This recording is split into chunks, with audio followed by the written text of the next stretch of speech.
Good afternoon, everybody, and welcome to the latest BCS Publishing Author Webinar Series. I'm Ian Borthwick. I'm Head of Publishing here at BCS, and I'll be joined today by Chris Ambler, who is the author of The Psychology of AI Decision Making. First things first, this is being recorded, just so everybody knows, and it will be made available within the week on the BCS YouTube playlist for the author webinar series. I will share a link to that once we are ready. Just keep on adding people. There's lots of people jumping in right now, which is all good. Yeah, so this is one of a series of author webinars, and for this season, basically autumn, we are focusing on AI. So we've looked at AI in business, we've looked at other aspects of AI already. We're looking at tech ethics shortly. We'll be looking at AI testing shortly as well. But for today, we'll be joined by Chris talking about the psychology and the ethical components that are really relevant to this debate. Yeah, we will be holding Q&A at the end of the session. There is a function for Q&A. I will post something in there to try and help you find it if you can't find it, and that will help get the conversation started. There is obviously a chat function, but we try to reserve questions to the Q&A just to make sure everything works. I will be popping a few links in the chat because Chris's book is not yet published, so there is still a pre-order discount available for anyone who wants to purchase it at 25% discount.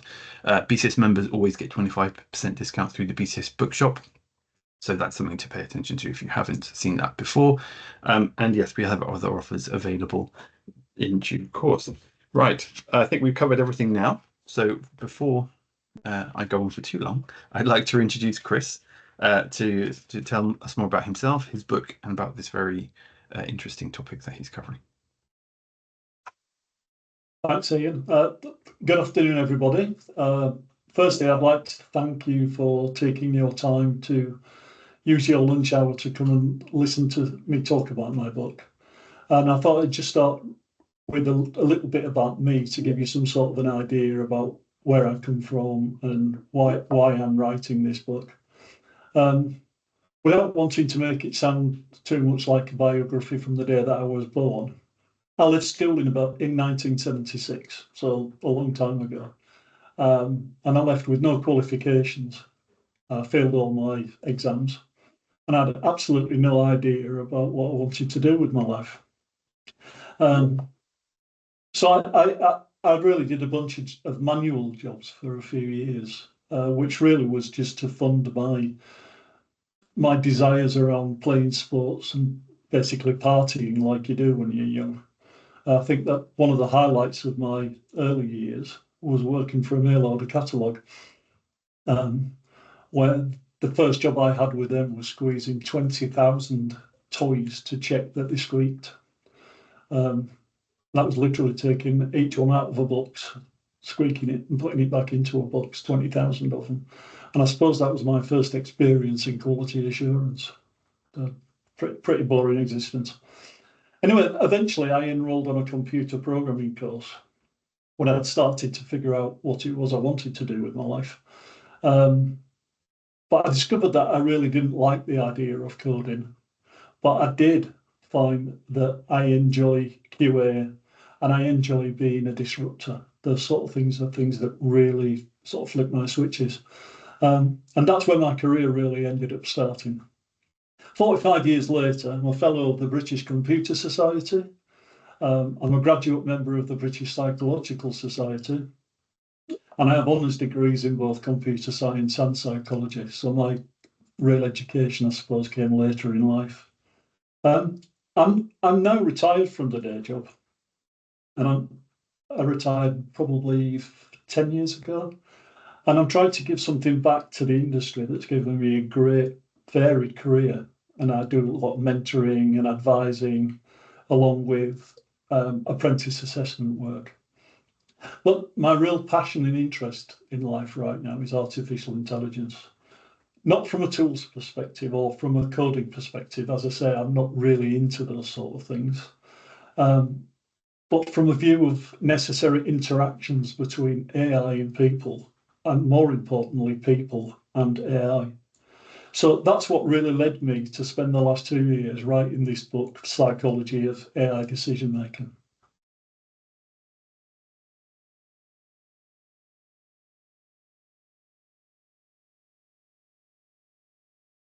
So I think the first thing that we want to try to do, just as from an interest perspective more than anything, is I want to ask everybody a question.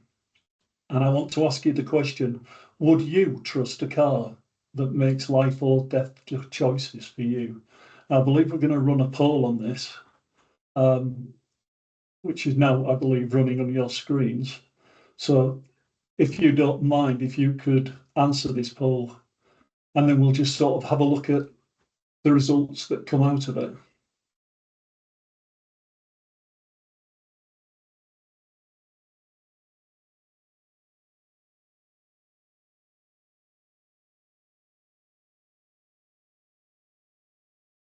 We've actually got some people that are saying yes, which is interesting.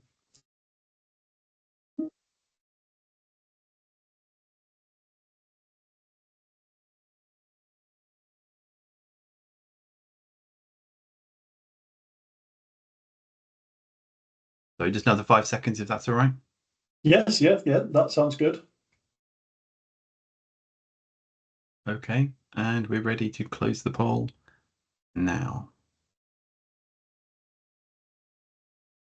So we've had 24 responses, Chris, with 79% saying no and 21% saying yes.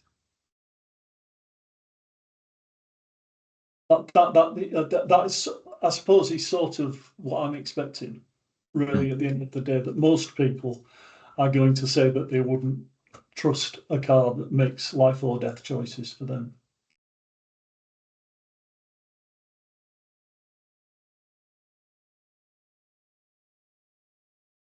So I think one of the key reasons why people have said no is really from a trust perspective. So trust is very much something that's ingrained into all of us. And the whole thing about trust is that we have ethics, or we have these things called ethics, which are ultimately, if you like, our framework of how we perceive the world. Now, a lot of people have talked to me about the idea of what is the difference between ethics and morals. Well, a lot of people think that one is the other and both ways round. But actually, when you think about it, the idea of morals is that morals are our personal values.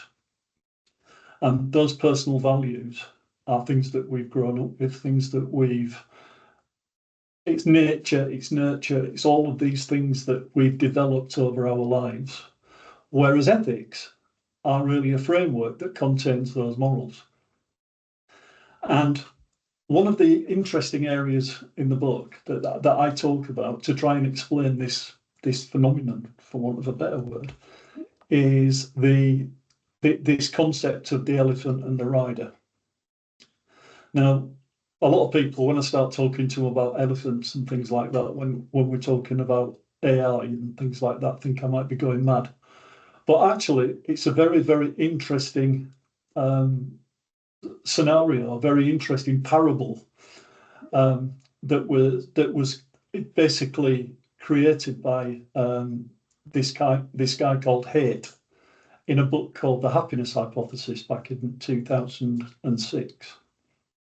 And what he talked about was he talked about the idea that the way that we work as humans is a bit like somebody riding an elephant.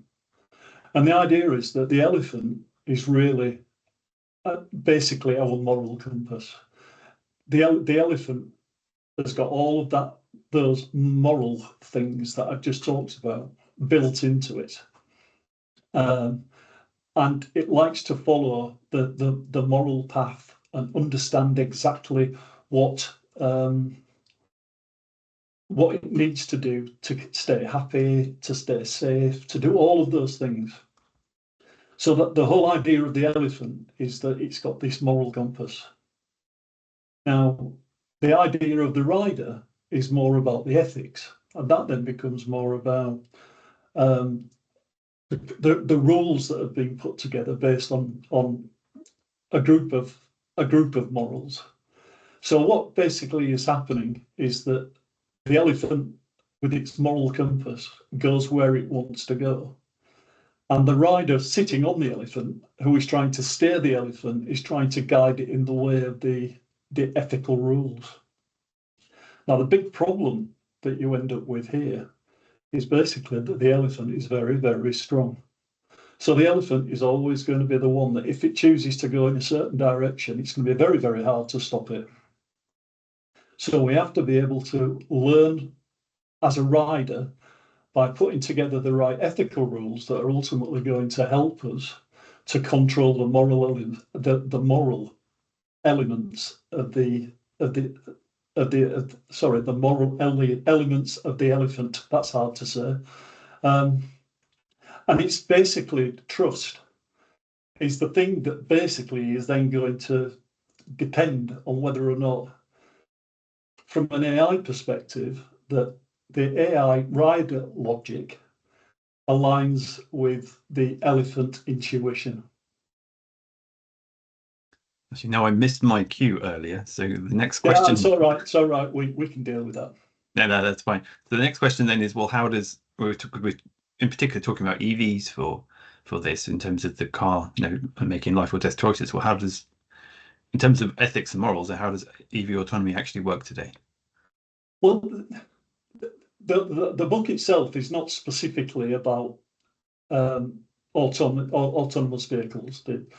The book itself is more about generalized decision making, but we chose the autonomous vehicle angle to this as being something that's certainly out there as a hot topic at the moment.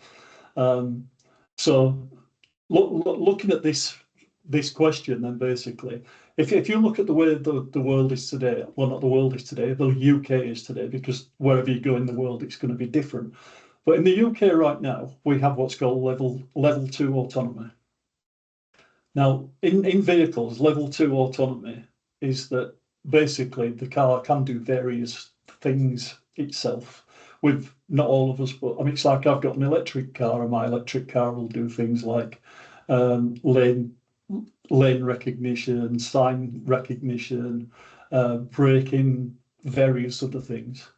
But ultimately, and traffic sign recognition is a big one. But ultimately, the driver is still in control. So that's level 2 autonomy.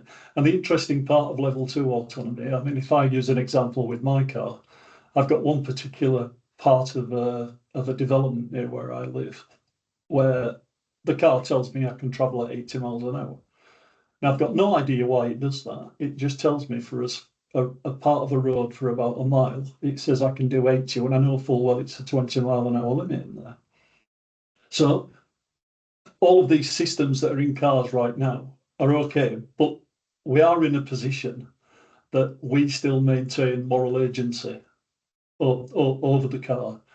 The moral agency is still human, which means that we trust our cars because we know we've got hold of that big round thing called a steering wheel, and we've got our foot on a brake, and we can stop the car, we can steer the car, we can do whatever we need to do, even though it's got some aids on there that will allow us, will help us, if you like, tools that will help us along.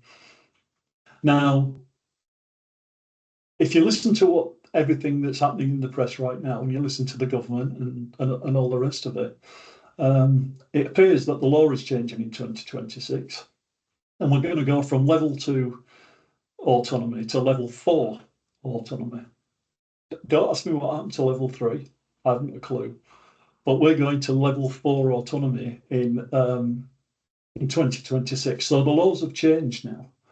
So basically, the way the law is going to change in 2026 is, first of all, that the rules about who will be liable for accidents in an autonomous vehicle will change and go from the driver to the manufacturer or the developer. In some cases, and this is where it all gets really, really vague, there will be some automated vehicles, even though they've said we're going into autonomous vehicles in 2026. That's not strictly true, because what we're going to have is we're going to have some very, very carefully managed autonomous sort of events. There'll be certain autonomous taxis, driverless taxis. There will be some freight vehicles, but all of this will be done under a massive amount of control. Okay, so in some areas you will be able to get into a taxi that hasn't got a driver. Okay, as far as the public is concerned, nothing really changes, because you still cannot have a fully autonomous vehicle. You will still have to hold on to the steering wheel. You will still physically be in charge of the car. So if there are any problems at all, you are liable for it, and you will be expected to deal with that. Now, that maintains the trust level that we're talking about here, because ultimately you still have that moral agency as the driver.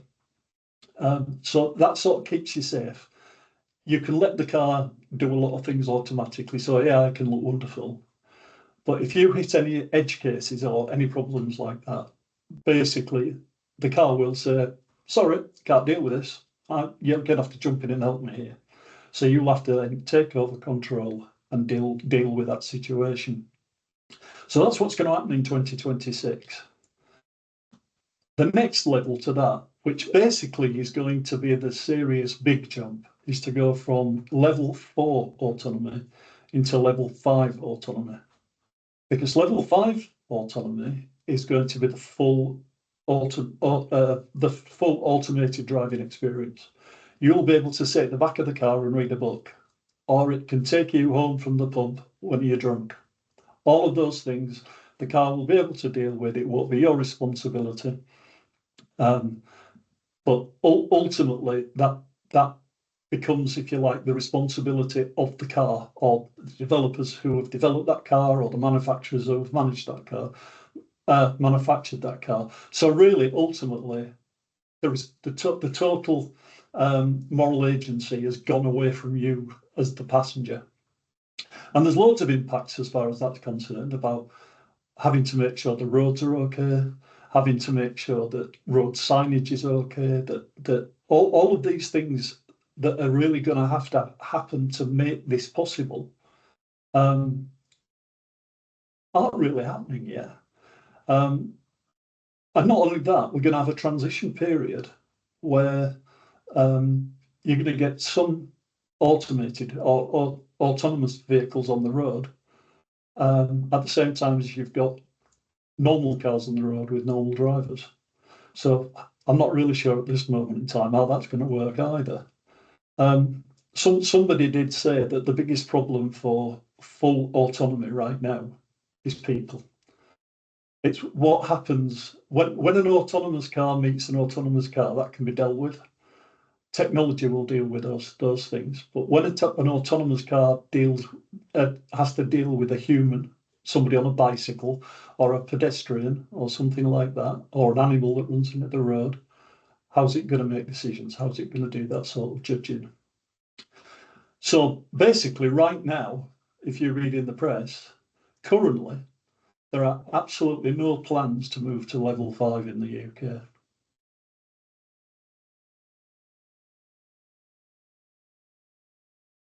So why then?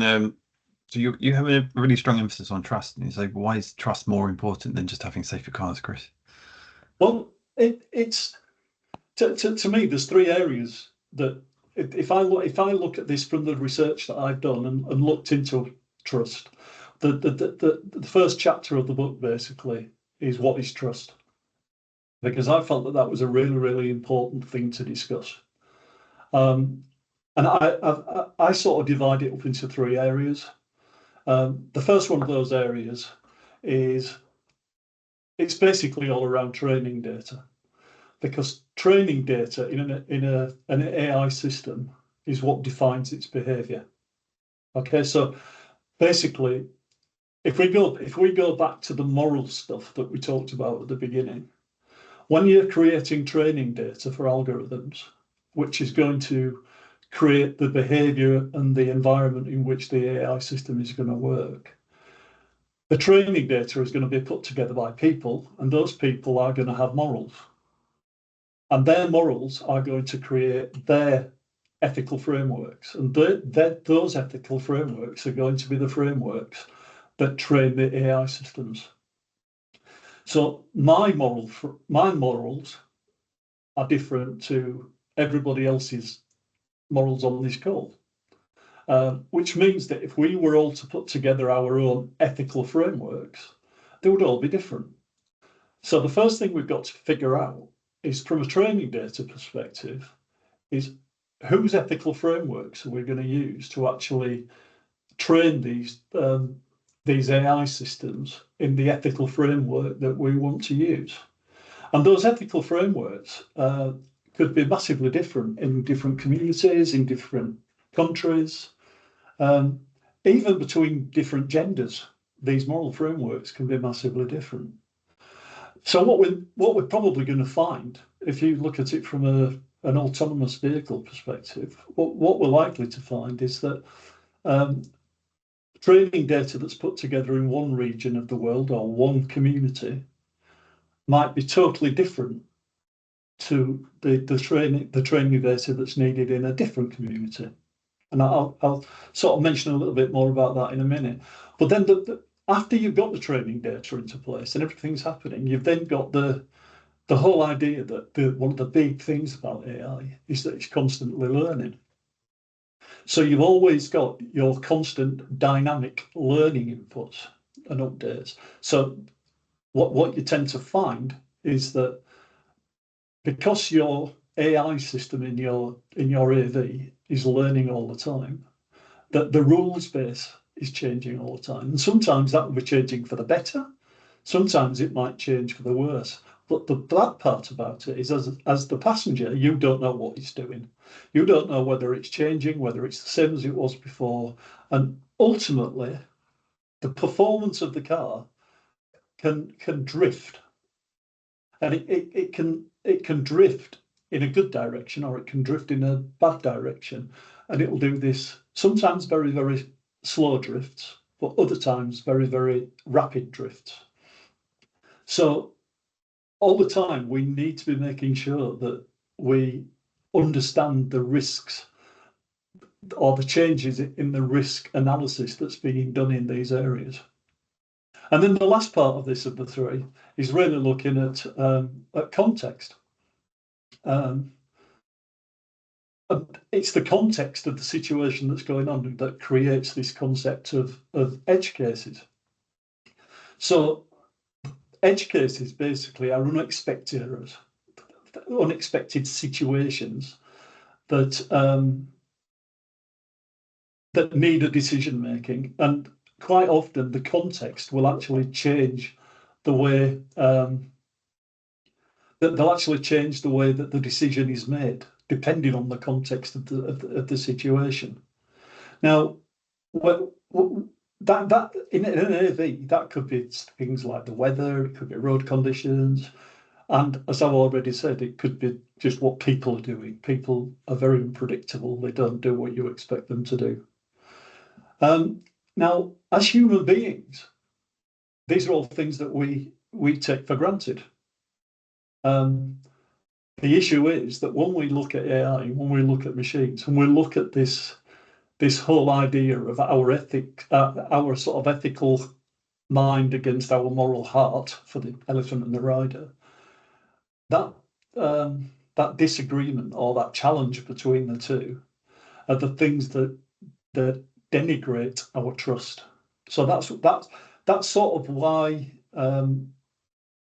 we don't trust things. It's basically around those sort of things. People tend to trust consistency. Um, and if things change unpredictably, it tends to erode people's confidence and their trust in what's going on. So we have to always remember that data is never neutral, but it carries our values, our biases, and our assumptions, and we have to pass those across into that AV world. So, I mean, that's really interesting. I mean, particularly the cultural specifics. And I think that causes a big kind of question of consistency. I mean, because if they're between different cultures, you're going to, or different localities, and I have personal experience of that from driving in different countries, the way you drive can be very different. How people then would be affected, particularly with these kind of autonomous vehicles or other systems, when things aren't consistent. This is where the psychology part of what I talk about in my book actually sort of comes into its own, if you like.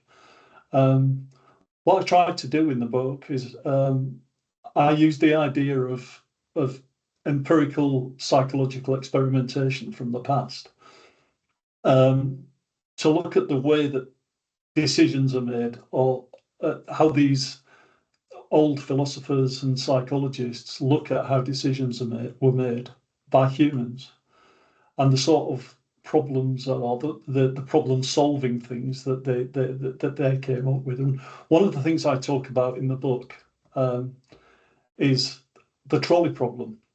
Now, the trolley problem seems to be gaining quite a lot of coverage at the moment. It was put together by a British philosopher called Philippa Foot back in 1967. And her concept, if you like, for the trolley problem was that you've got a train track with a trolley, as she called it, but there's a train going out of control down this train track.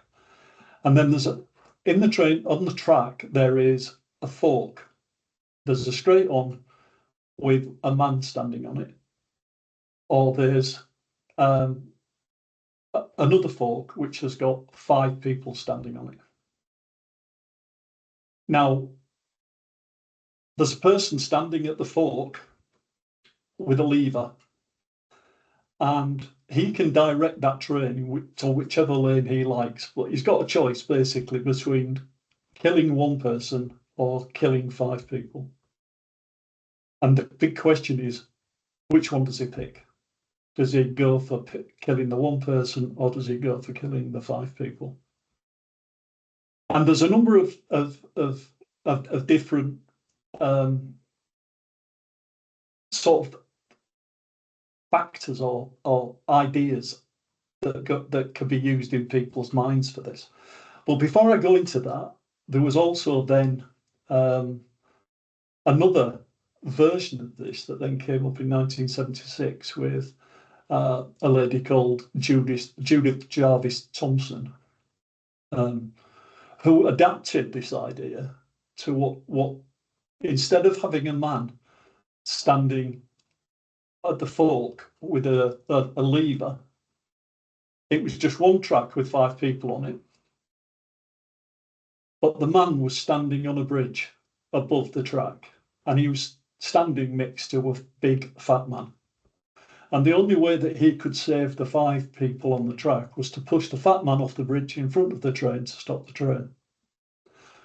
And that was called the doctrine of double effect, which is, I'll explain in a second what that was. But basically, the sort of the 3 frameworks that basically could be used in people's minds is, well, again, it's going back into sort of psychology history, if you like, going back even into the 1700s.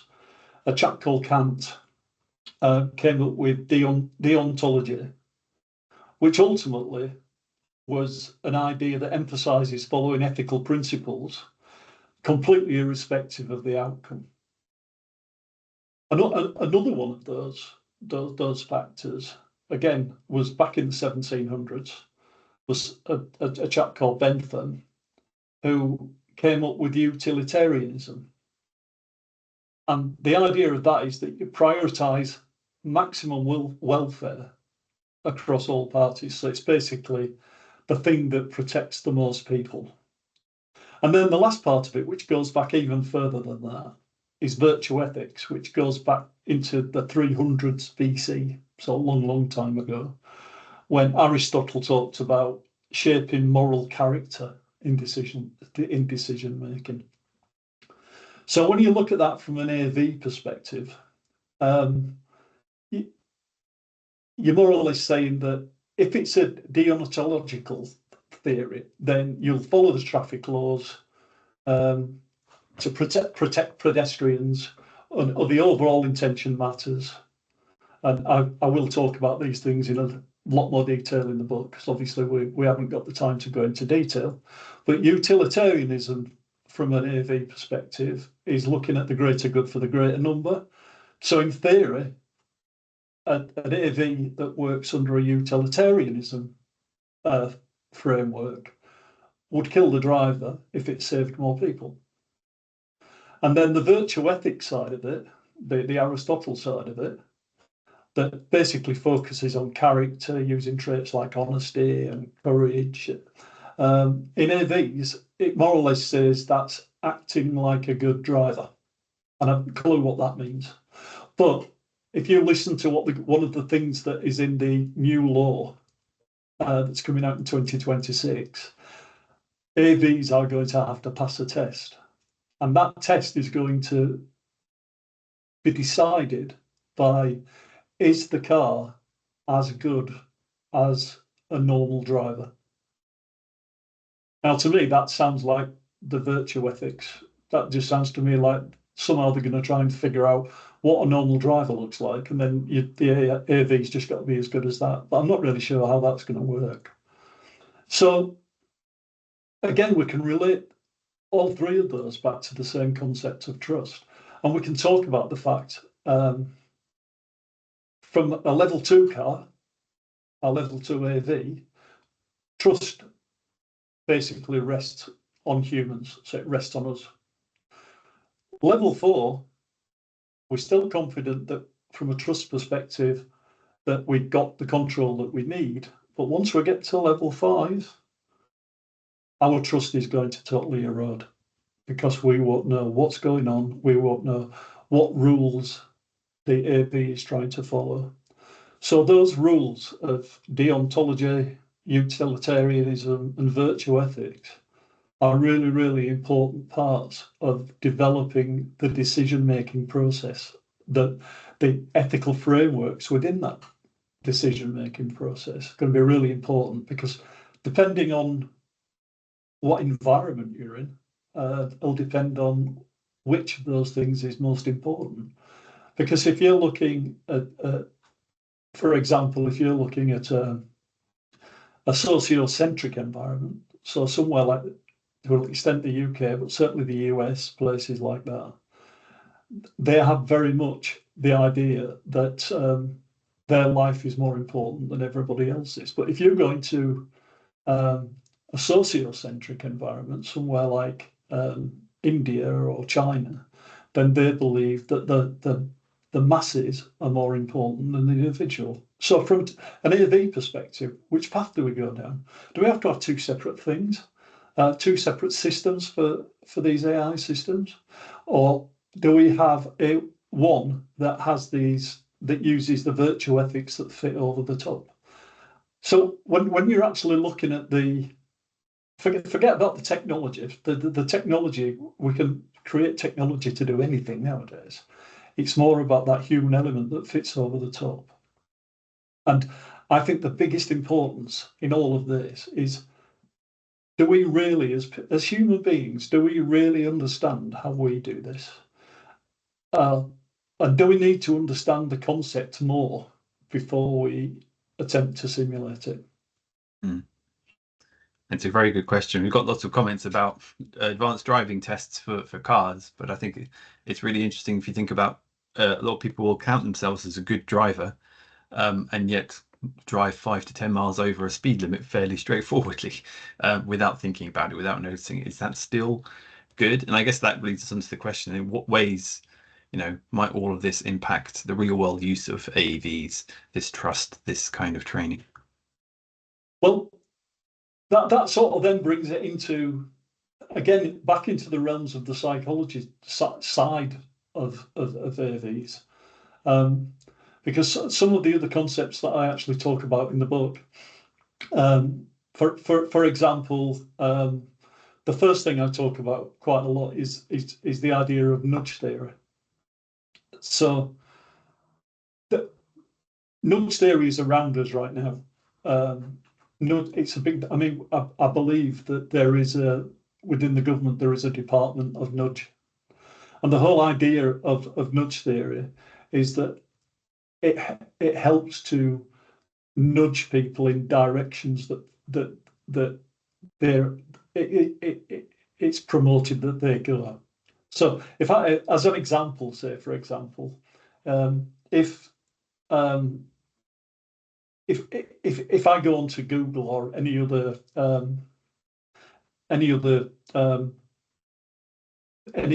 network, and I search for sunglasses, I want to buy a new pair of sunglasses, I can guarantee you that for goodness knows how long, for the rest of probably the year, I'm going to see nothing in my social media other than adverts for sunglasses, because the nudge theory is picking that up. It's picking up the idea that I'm interested in sunglasses, so it's nudging me down the idea, down the route of these are the ones you should select, blah blah blah.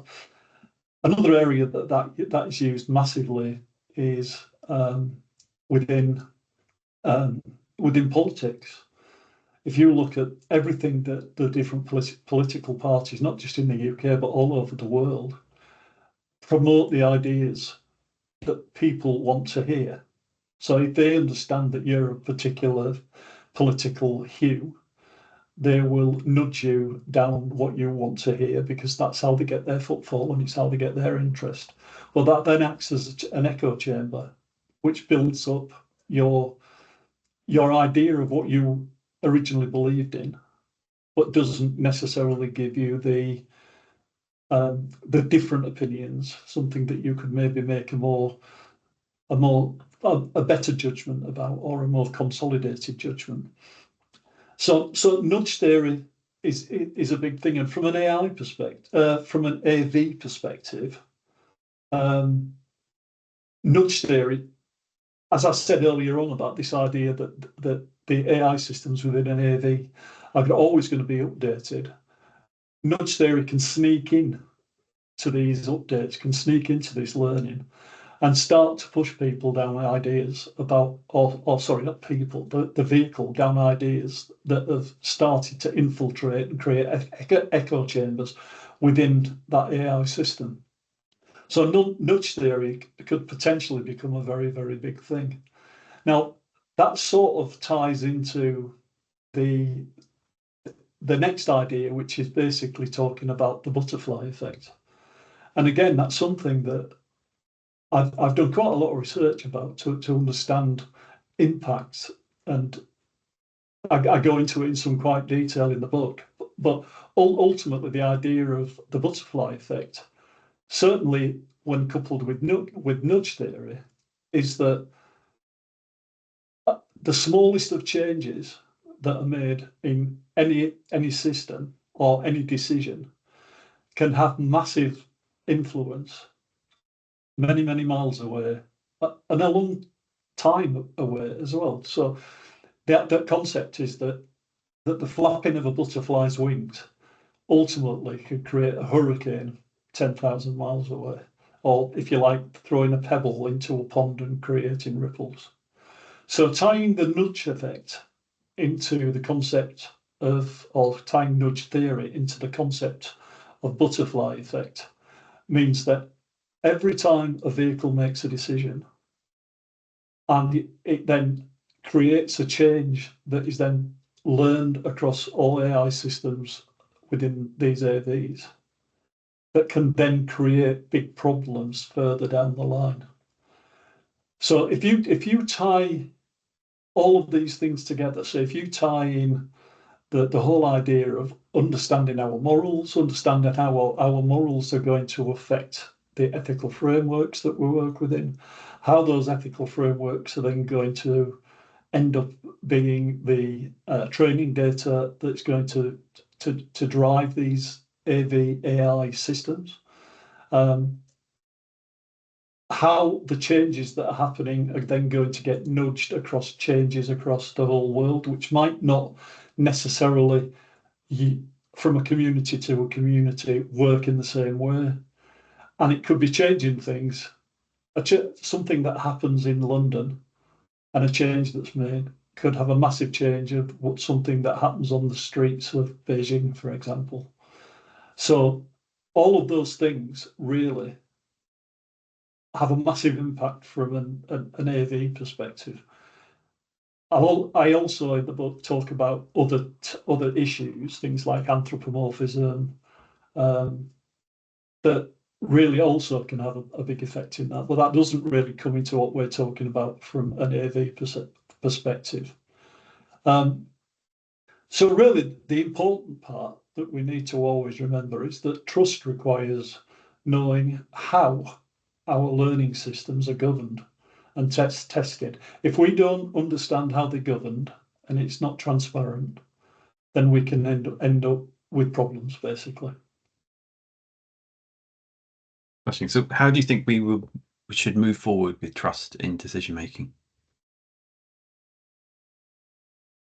Well, I think the first thing is that we have to make sure that we're in control of the guardrails. We're the ones that are ultimately in control of what these artificial intelligence systems are going to do. The biggest problem we have at the moment is I listen to people all the time, technologists especially, who are talking about all of these things that AI is capable of doing. And technology is moving faster than we're capable of understanding it. So I think one of the things we're going to have to do is we're going to have to make sure that we challenge technology and we make sure that technology does what we want it to do, not ultimately what we want or what technology wants us to do.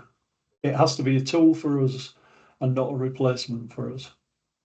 And to make sure that we do that, we need to make sure that basically all of our training data and all of our test data and things like that is as diverse as we can possibly make it. I've been speaking to some people in the US about a concept that is called human swarming. And that whole idea is basically about trying to put together very diverse groups of people to put together training data, people that come from lots of different backgrounds and lots of different cultures and lots of different ideas to formulate training data which is as diverse as we can possibly make it. We then have to make that as really, really transparent. We have to make it so that everybody can see it, everybody can know what it looks like and why it's there. So it has to be auditable. We have to make sure that all training data is auditable. There isn't only training data, there's also test data, because once we've actually put the AI system together with some training data, we're constantly having to check on the updates, the learning updates. We need test data to make sure that we can keep checking this. And that test data has to be produced in the same way and include clear governance of how we put that together. We also need to be able to communicate to people within these AI systems when things have changed. So they know situations have changed, they know things have been updated. Now, I'm not sitting here saying I know all the answers to these questions. I'm just saying these are the sort of questions I think we should be raising. And I talk about that in the book. But really, we need to make sure that there's something there that allows us to understand when there is updates. And the difficulty of that is always going to be that updates are, because they're constant, it's going to be really, really hard to just say what's been updated and what hasn't been updated. Now, the interesting part of all of this for me, and when I've spoken to a lot of people, one of the really interesting links from, if you like, an IT perspective and from a psychological perspective, is a business analyst. If we look at the traditional business analyst at the moment who deals in trying to create requirements for systems, in a sense, what we're going to do is we're going to add a psychological element to a business analysis approach. So what we should be doing is looking at taking our current business analysts and training them in psychology, but we should also be looking at psychologists and training them in the concepts of business analysis. So we can start to create this new breed of business analyst that understands both the operational requirements, but also understands the psychological and ethical requirements that goes with that. So there's a lot of training we're going to have to do, and we're going to have to train people. And really, we should be thinking about training people from a very, very young age now in some of the concepts of critical thinking. And the world is going to change as far as jobs is concerned. So as these people grow up, what they're actually going to be doing is going to be totally different to what we're all doing today. And we need to get ready for that. So as far as I'm concerned right now, the biggest call to action that we've got is to start to challenge not what is AI going to bring for us, but how can we control what AI is going to do for us? And what skill sets and changes are we going to have to make sure that it works for us rather than us working for AI? So ultimately, the thing, my big message here really is that trust, it's not just given once. It's not something that people gain and then that's it. It's got to be constantly maintained, and it's got to be constantly assessed for change. And so just to finish off on this bit, before we get to the Q&A, we've got some really interesting questions come in.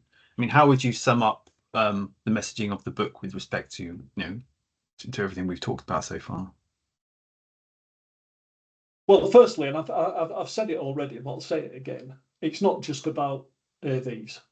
All right, the book is not really just about autonomous vehicles. The whole concept of the book is about understanding the challenges that AI has in making decisions that involve that nebulous word ethics.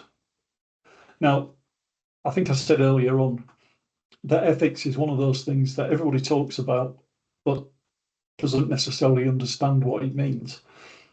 I think one of the big words that I've sort of gone on about for a lot of years is the word quality. It's different in everybody. And lots of people talk about we've got to have quality in things with that. But if you say to them, so what is quality? They can't really define it. So I think ethics is sort of one of those things in a similar sort of way that's being used in the same way. It just really hasn't been defined. So in the book, I start off with the chapter basically on what is truth. So all the way through this, I've talked about truth. And following that, I then just try to break down using empirical psychological experimentation to try and demonstrate how humans make decisions and how that's then going to translate into AI capabilities. I think ultimately the book it's an argument both about people and machines. But more importantly, it's sort of a mirror of ourselves. We need to understand ourselves better. To me, the key point is that if we don't understand ourselves, then it's going to be really, really hard to emulate and simulate AI to do what we do. Okay. I think trust is good. It's always going to be the most important part of AI development. And until we understand from a decision-making perspective how we make these decisions ourselves, and we've got no chance of doing it in AI.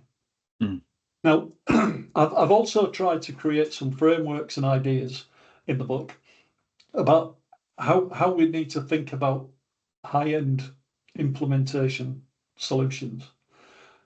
But as I said earlier on, I'm not saying I have all the answers. What I'm saying is that what I've tried to do is to put some, if you like, some ideas down about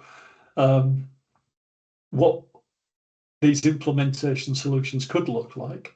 But what I'm trying to do is to provoke debate rather than create a panacea. In other words, I don't think that I'm sort of saying you will solve this problem by doing this. I really want to get that debate out there, get people talking. And this was the whole idea of trying to involve both the British Computer Society and the British Psychological Society in a collaboration of launching the book and then starting the debate between those two fantastic organisations. I then conclude the book basically by asking AI two very simple questions. The first one is, what will the world look like if we get all of this stuff right? And the second one is, what will it look like if we just ignore this stuff? Now, the answers were really, really interesting, but you'll have to buy the book to find out what they were. Thank you very much, Chris. That was an excellent exposition of trust and how we get there. We've had a couple of questions come in, and I obviously have some additional questions too. The first one is, do you think if we get to level 5, will that eliminate the need to own like your own daily drive commuter car or not? You know, it's interesting. I was reading about that this morning because I was curious. I sort of asked myself that question this morning of what would it do to the car industry? And strangely enough, what people are saying is once we get to a point where we've got full level 5 autonomy, people won't need their own cars, because what will happen is you'll just have some method through an app or something like that basically you just call a car. I used to work for Microsoft, and when I was over in Seattle, they've got a really good sort of system over there of cars, not driverless cars, but basically just being able to call a car to take you from one building to another. So there's sort of technology there already that's really, really easy to use to hail a car. But what would be the point of having your own car? Most people have a car, well, it gets them from A to B, but also because they like driving. So if you don't drive, what's the point of owning the car to drive? You might as well just be able to tap into an app and say, I want a car at this address to take me to this place, and a car turns up. So there'll be less cars on the road. The fun of driving will probably disappear. It will all change. I mean, I think that 100% that's going to happen. But the big question is, will we ever get to level 5 autonomy? And I have my doubts. I mean, most people now, if you read most of the sort of the big journals nowadays, they're saying that level 5 autonomy is probably still decades away. No problem. Just to quickly move on from that point, we have had another question. It's a really good comment actually about disagreeing that trust requires kind of evidence, the facts, and that according to Rachel Botsman's analysis, trust comes from believing the people supporting the thing, the organization, the idea, and not from any independent evidence. And I wondered what you thought about that in terms of building trust in systems. Do we believe that the people building these systems are trustworthy as well? One thing that I've found in all the research that I've done for the book, and also what I learned during my studies in psychology, is that fantastic phrase that everybody is different. I think there are people out there that will trust the man, that will trust that what the man is offering to them is safe and will work.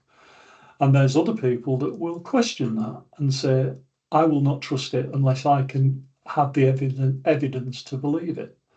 So I don't think you can necessarily categorize everybody with that same paintbrush and say, yes, I mean, I do believe that there's people out there that would just trust it because they've been told it will work. I mean, air travel is a great example of that right now.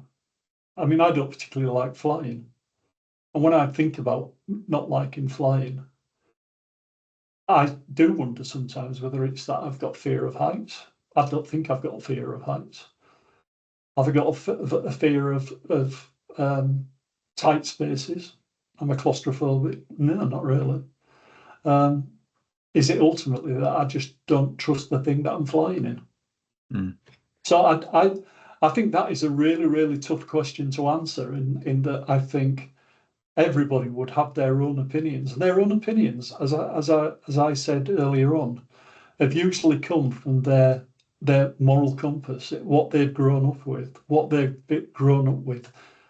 and learned to believe. And some people learn to trust more. Some people learn to trust less. It really depends on your moral fabric more than anything. I don't know if that answers the question, but I think that gives a really good exposition of the question, really. I mean, and that is what a book like this is about. We're trying to think about the different means of trusting things. In some certain circumstances, you will just need to trust your equipment. If you're, fundamentally, if you're walking through a building, you trust that the staircase is going to hold. But in other cases, you need to trust the people building the system or using the system or that you are active in are doing the right thing. I think that's fundamentally what PCS stands for in terms of making sure that IT professionals are ethical, publicly registered professionals. That's a key focus from our perspective, as well as people like BPS will be looking for the same kind of thing. I think we have time for one last question here. And it kind of brings it into slightly more the real world as well. I mean, AVs are in the real world, but it's like, if you trust an AV to make life or death decisions, would you trust an AI doctor to make a diagnosis, or would there be other approaches you could use for a differential diagnosis as well? Again, that's really interesting, because if you look at AI as being two things, right? The first thing is something that AI is really, really good at is pattern recognition, right? It's really, really good at being able to look at 20,000 or 200,000 MRI scans really, really quickly and being able to identify problems and changes in MRI scans. So there's a real value in AI being able to collect data and then do what I call statistical stitching, which ultimately is being able to take that data, put it together to formulate patterns and new data. So if I was looking at a diagnosis, if I was looking at whether or not I had cancer or whether or not I had a heart murmur or something like that, then I would definitely trust AI to be able to tell me that, because of the pattern recognition and the statistical stitching that goes on. Where I wouldn't trust AI is when it has to start making the moral decisions about, if I've got 10 people who have all got cancer, which one of these people should I treat first? Who's got the best chance of living? Who's got the best ultimate prognosis? When the AI has to make a moral decision, I wouldn't trust it right now. Where AI has to make a statistical decision about the potential prognosis for something, and when I say statistical, it's not, I don't mean the statistics of whether this person will survive or not. That's a moral decision. The statistical decision is, has this person got this problem? Then I think right now we've got AI systems that can do that right now, and I would trust that I believe whatever that told me. Where I wouldn't believe it is if it then started saying, you've got this, you've got cancer, but you've also got all of these other things wrong with you. So from a if you like, a priority order, you're low down the list because of these other things, or it's because you're 65 years old and this other person is 27 years old, so they've still got their life to go. They're the moral decisions I wouldn't trust it with. The statistical decisions I would definitely trust it. It's a good question. What does normal look like for human beings? If you put yourself into a scanning machine, you may find all things wrong with you, but you're actually perfectly healthy. So that is absolutely. Yeah. That's something that has come up. Thanks everybody for all the questions and the input. It's been actually a really fantastic chat. Chris, you probably need to check it out later because you've been presenting for so long. I'm just going to move on and say thank you everybody for attending today. Thank you for your questions. Thank you for your comments. And thank you very much, of course, Chris, for giving us this really good insight into the coverage of the book and leading this kind of really interesting and open debate about, how psychology is going to be important for AI ethics and for, the rollout of new technologies in the workplace. So, hopefully everyone gets a chance to visit the book link. I will post quickly about the YouTube playlist.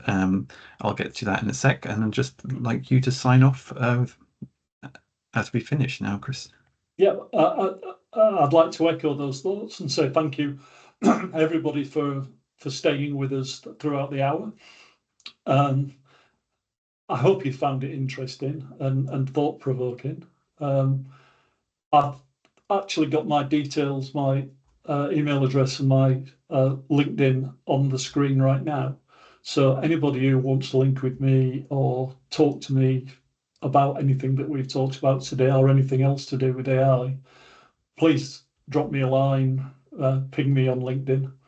And I'm looking forward, as I said during my talk, I'm looking forward to debate, and I'm looking forward to having lots and lots of conversations with all of you about this really, really interesting topic.